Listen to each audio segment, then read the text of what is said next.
So yeah, thank you very much for joining us this morning. I'm going to do a short session really about work-related stress risk assessment.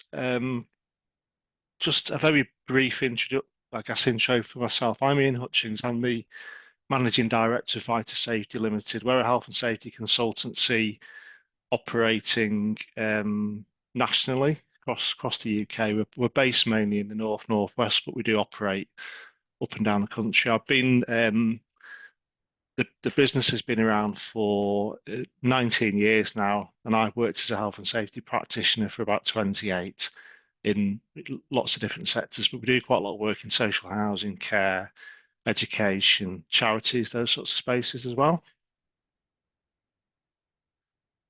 So just a bit of an outline around stress risk management. I'm just going to talk about the current legal position as I see it, because I'm sure some of you are aware this can be a bit of a grey area from a regulatory perspective.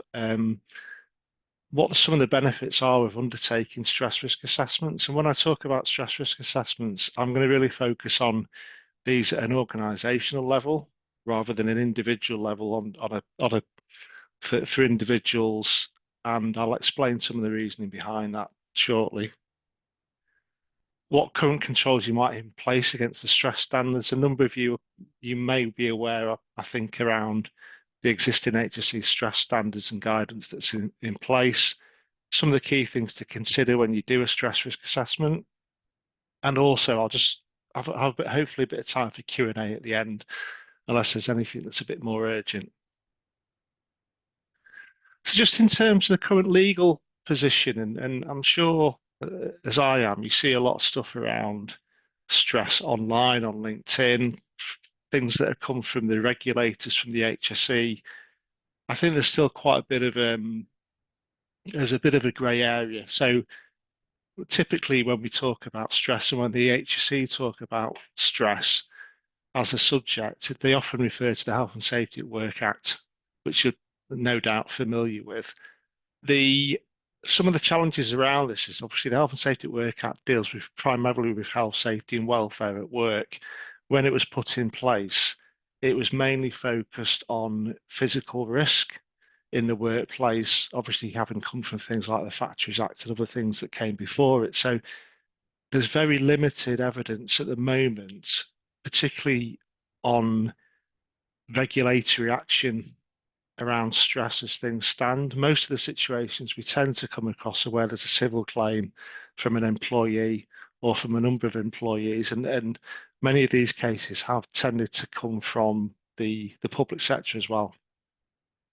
That being said, it's we tend to promote undertaking stress risk assessment with clients and customers about the moral obligation to look after people. You all work in a sector that's can be particularly stressful for people, can be challenging in lots of ways. So the other considerations are things like, if we've got a decent workplace, we look after our people as much as we can. Can we retain people? Can we attract people to work with us? And also societal expectations seem to have changed over the years around, as we know, stress isn't an illness in its own right, but it's a topic where people have expectations that we need to look after our employees and other people that work with us. So that's some of the key areas. We do work with clients where when they're talking to their directors or their boards or the senior leadership teams, they often use absence management data and figures around stress, and also having to try and attract more staff if people are leaving the business.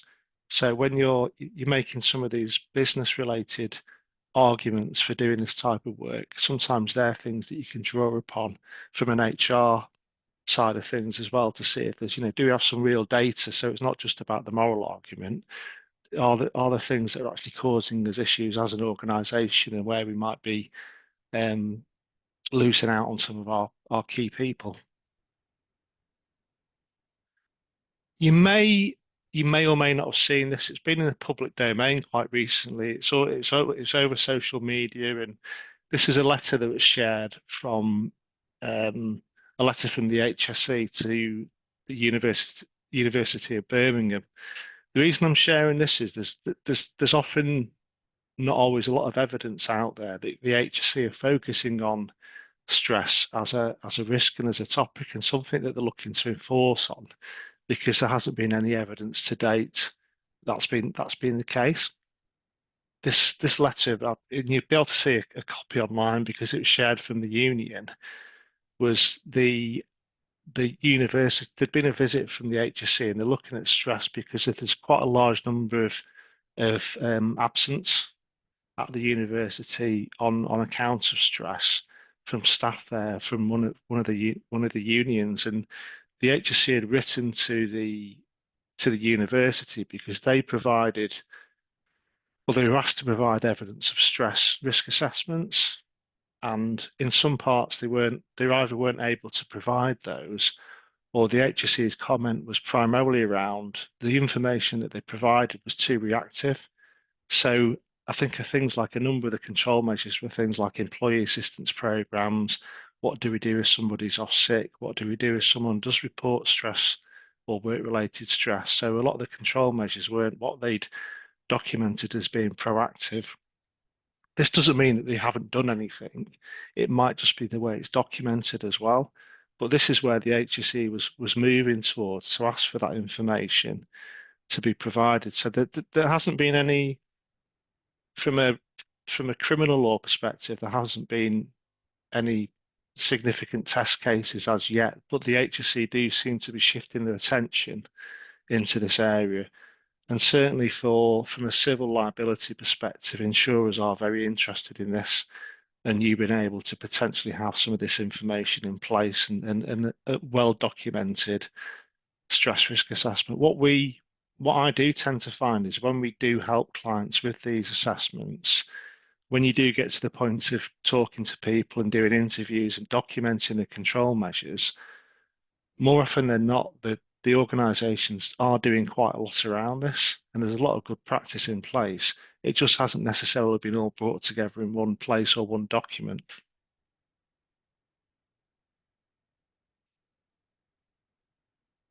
Okay, just to talk a bit about the process. This is the process when we're asked to do a stress risk assessment, and just as a reminder, this is looking at an organisational approach to stress. This isn't an individual that's been absent or signed off work with work-related stress. This is us looking at the organisation itself and how it's managed.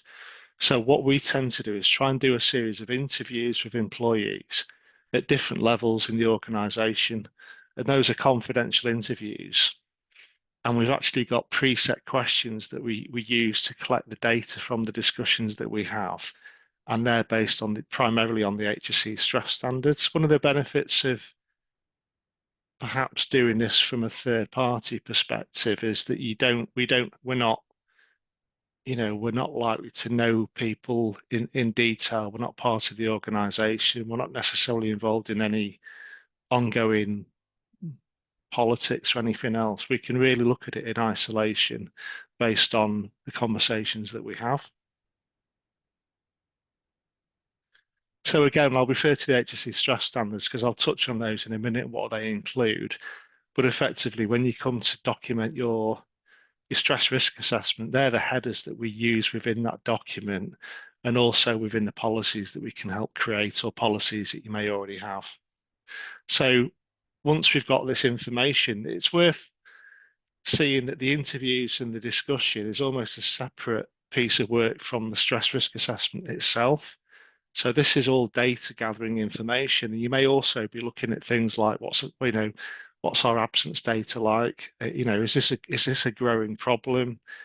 People will still look at things like employee assistance programs, and you won't necessarily get detailed reports from those because it's confidential. However, you should be able to see, are people, is counselling being needed more frequently? Is there more absence? Are the helplines being contacted more often as well?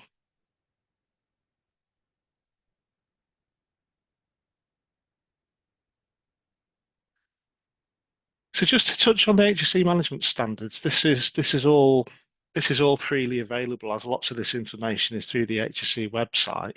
There's four key areas that they ask that we consider when we do a stress risk assessment. So that's demands, support, role, control, and relationships. And what I often find is when you look at these different risk controls or opportunities where stress demands can be more significant, there's certain sectors and certain areas where these are more prevalent. So when you look at things like HSC research, sectors that you work in like care, social housing, education, primarily public sector, but also aspects of private sector and healthcare, some of these areas are much more prevalent because of the way people work, the nature of people's jobs and the work that they do means that they may have, for example, less control over what their demands are day to day. Some of those things um, can increase quite rapidly, and it's about personal control quite often over those demands that are put on you as an employee.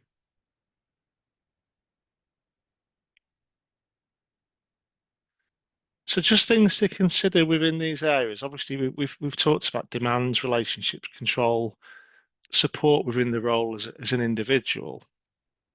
So if we just look at the first one there, under demands, these are typically things we need to consider. Okay, so what's somebody's workload like?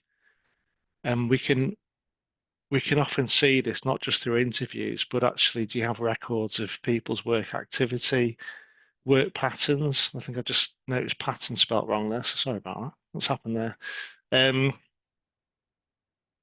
but it's things like start and end of shifts. So some of you that may work in other sectors outside of care, where you, for example, in high hazard industry, transport, things like that, is start and end of shift patterns, hours of work can have an impact on health and safety generally in terms of stress, and things like handovers between staff as well.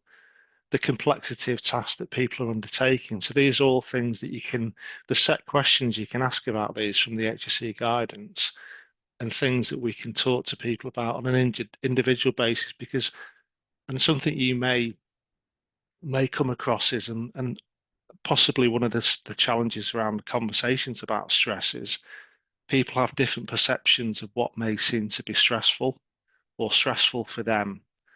And as we all know as well, is things outside of work that are happening as part of people's lives can have a real big impact on work. So it's not just a case of necessarily focusing on, the demands in work. It might be okay, the things that are happening in your life outside of work that are starting to impact on, your ability, um, your thinking space and that type of thing when you're actually doing the job.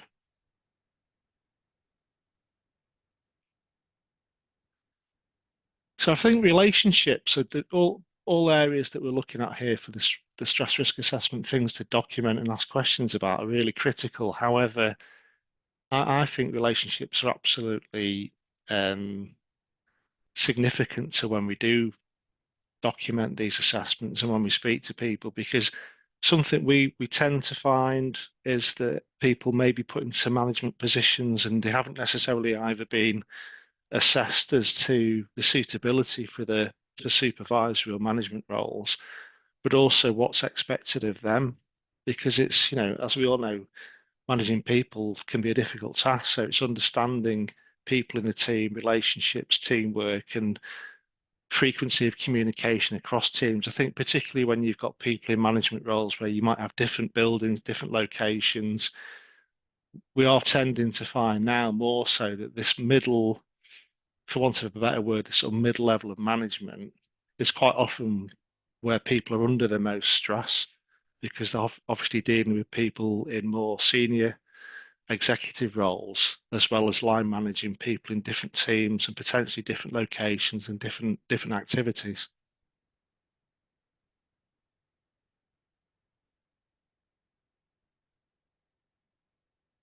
Okay, so control. And I think if you just think about your role at work, decision making authority is difficult if you don't feel you're able to make decisions, you don't have that autonomy of decision making, but also are you asked to be part of the decision making process? All of us that are health and safety practitioners will know how absolutely critical this is, because it's like when you're doing risk assessments or safe operating procedures or policy and procedures, we have to involve the people that are at risk and the people that are doing the work. We may, I remember years and years and years ago when some of the mistakes I probably made and just writing things in isolation and then trying to persuade people this was a good way to do something was fundamentally flawed, really, because people weren't being involved in the decision making about how they're going to undertake the work. The bigger the organization, the more difficult that can be, because obviously you can't consult with everybody, but you can potentially have groups of individuals or people in certain roles that can be part of that subgroup or that consultative team when you're making decisions about the planning of work as well.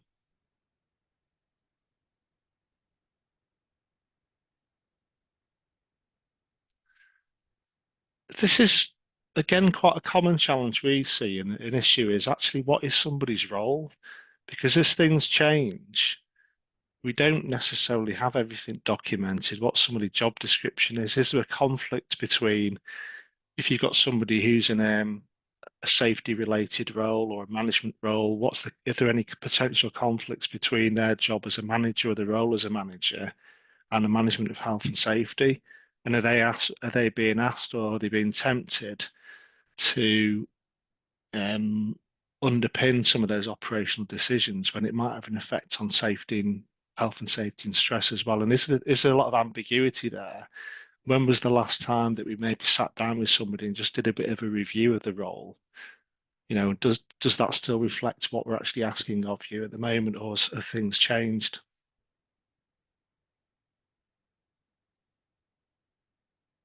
Okay, so there's a few things here in terms of support which are really important. Is emotional support, and almost do we how much time do we spend in face-to-face communication with our teams, particularly when we're in larger organizations? Because I think this is more and more now where people are working. Obviously, the care sectors are very, housing and charities were a very hands-on sector where you're not necessarily going to be working remotely all the time, but there may be circumstances where people are. And how do we communicate? How do we get people together? What resources are made available to people to help them? And training and development is one area that we're finding more and more important to people now as a big differentiator in the workplace. What opportunities will I have to develop if I'm being asked to manage people or lead? Am I receiving the right amount of training? But also, have we evaluated those people and had conversations in the first place before they're promoted to see are they actually, in reality, are they suited to some of these roles?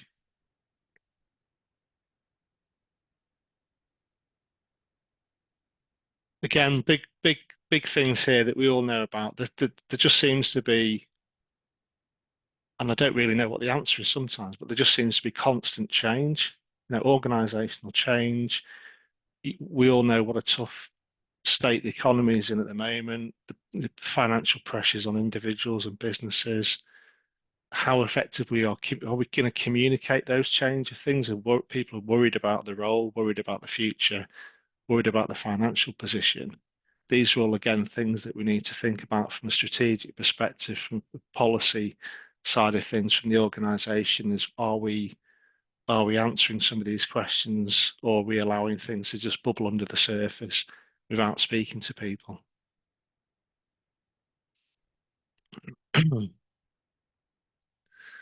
So I guess from the learning and development side of things, there's a few things we recommend maybe worth having a look at as do you do any sort of stress awareness training? And this isn't necessarily people undertaking the stress risk assessments themselves, but I think less so now, but there used to be a real fear that I used to find that people didn't want to talk about stress because they were always worried that it was going to cause more problems than it would solve.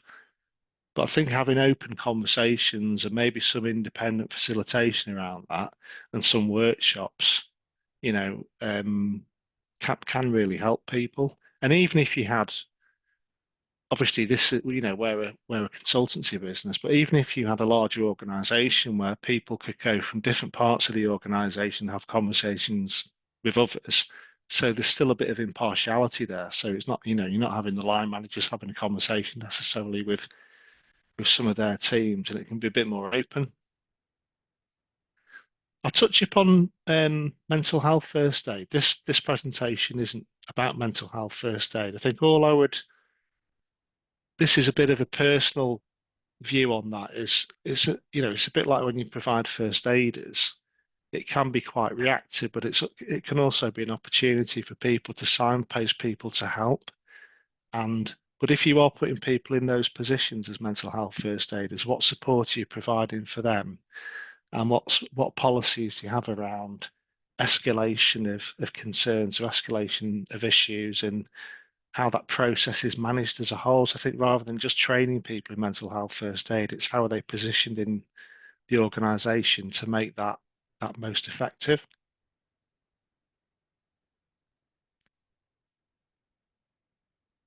Okay, I've got about 6 slides left now, so I'll hopefully have some time for some questions at the end. So we should be okay for time, I think. This is something we get asked sometimes from clients is if they've got somebody who's been signed off with stress or they're due to come back to work, is they ask us to do a stress risk assessment on that person as an individual. I'm a health and safety practitioner. I don't always feel comfortable with doing this. I feel that our role is to look at the organisation and how the organisation is managing stress as a topic. So what we tend to do in these circumstances is we will signpost the client or the employer to an occupational health specialist or a mental health specialist because I don't necessarily feel qualified to be able to do that for them. So that's just something I think to be mindful of is what's the expectation for me undertaking that conversation? Should this be done by someone from occupational health? There's just a few resources here as well.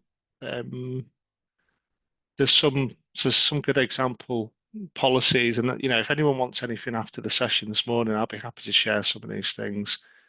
There's You may or may not have seen this, but there's a toolkit called it's called a talking toolkit from the HSE. I think this is quite good because it breaks down the different areas we spoke about around stress and when the headers are for doing the risk assessments.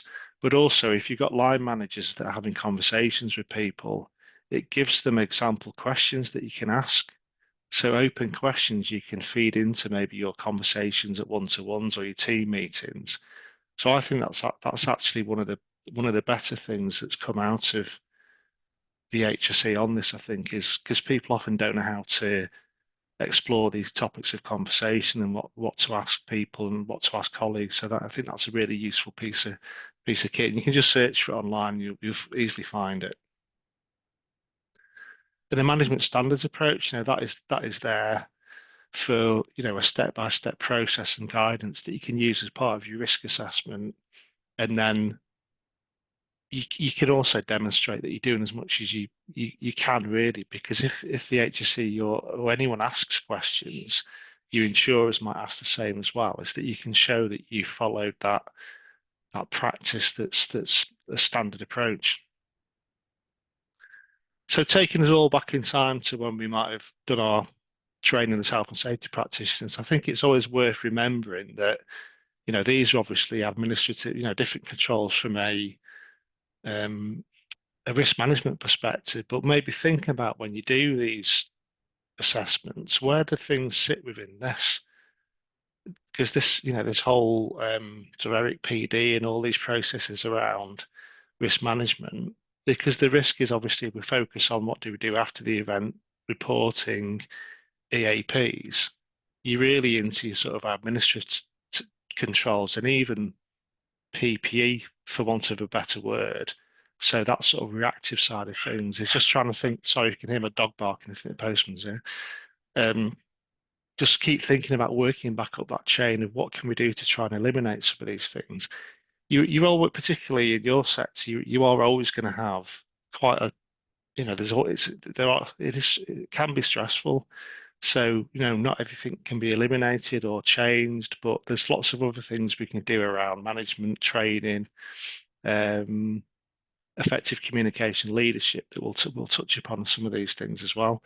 And then if you just feed it back into your sort of PDCA approach, or if you've got something like 45,001 or even stress management ISO, it's taking it back through this process again of how do you review and how do you actively manage your reviews of the policy. So policies aren't just getting signed off each year, we're actually actively going back and doing that part of the review from risk assessment from the 5 steps to make sure it's still valid. So sorry, I'm just down to what to now, just about 25 minutes. So just wanted to really just open it up, ask if anyone's got any questions. I know it's been a bit of a whistle stop me just talking at you, but obviously happy to share any of this stuff. And if there's anything else we can share as examples, just do let me know. Thank you very much. And we have had one question through in the chat so far, and that was, how do we strike the balance between the impact that personal stress is having on individuals' ability to carry out their work duties? There is only so much an employer can do, and if there are issues outside the organisation's ability to address, it can be difficult to navigate. Yeah, I think you sort of answered your own question in a way. Um, it's very difficult, and I think we're all from a stress perspective, as I touched upon, we all deal with this differently. Things happen in our lives that you are unexpected. I think sometimes from a management perspective or a team perspective, you almost need people to start helping you with some of those decisions yourselves. So I'll give you a personal example of that. My mum passed away a few months ago, and I was thought I'll just have Monday off and then I'll come back to work. And it actually took people in my team to speak to me and say, look, we can do X, Y, and Z. You need to reconsider this. I don't think you should be. And I didn't realize because I hadn't been through that before. And it's easy for me because I work in a small consultancy business. So it's not like I've got to be on shift at 9 in the morning on a Monday. Um, but yeah, I think you're right. We did a piece of work with a housing association a while ago, and we did an independent stress risk assessment for them, and we had quite a challenge between a couple of people in the senior leadership team and what we were reporting back on because there was a conflict in view about, well, actually, that doesn't seem that stressful to me because you were a housing officer and that's part of the job. So there was a conflict straight away between some of the people that have been there a lot longer and some other members of staff as well. So it, in short, you can't do everything as an employer. And I think this is when you look at a lot of the stuff around, there's a lot of debates on LinkedIn about this, where you'll see where do you draw the line. So I think all you can do, it's like anything. It's like what can we control? What can we do as an organization? What we've gone as far as we can, and that's in our policy. We've done our risk assessments in the policy, and then it sort of crosses back over into effective management of people really.